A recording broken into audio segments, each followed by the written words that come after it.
Alright, so on the 4th day, probably the 6th recording of this, but anyway, the 27th of February, 2022. 4th day. So in the early mornings of the 27th of February, a Russian missile struck an oil depot in Kyiv, setting the facility ablaze.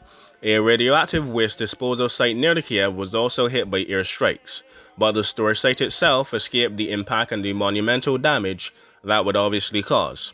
Concurrently, there were reports of fighting around Kalinivka. However, it is unclear whether they're referring to the Kievan suburb or the Veleshkaniva suburb, as both share the same name at this point. Later in the early morning, the Ukrainian army claimed to have destroyed the Kararovsky convoy of 56 tanks in Hostomel and allegedly killed the Chechen general Magomed Tushayev. Chechen leader Ramzan Kadyrov, however, claims that Tushayev was alive and published a video showing him along with Anzor Bishiev, another Chechen commander. And a Kadyrovsky is pretty much, well, what it says on the tin, a right-hand man, a pretty much paramilitary organization loyal to Ramzan Kadyrov, pretty much. So Kadyrov followers, stuff like that. Let's go.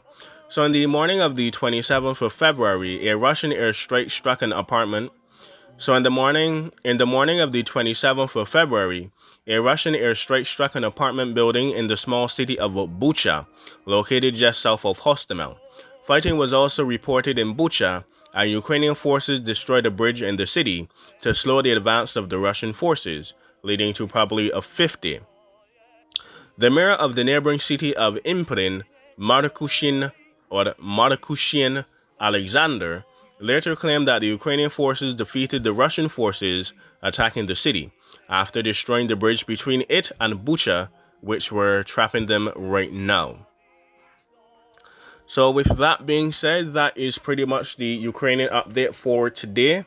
We might have to do a big one on Wednesday because I have work on Tuesday, and then the interview, of course. So with that being said, I don't think I'll even be able to make it home in time, let alone have the energy for that. But with that being said, glory to Ukraine. Pray for everybody on the battlefield. And until next time, hopefully a peace can be made. An equal peace, of course, not a diktat or a one-sided peace, of course. So with that being said, I hope you enjoyed. I hope you learned something.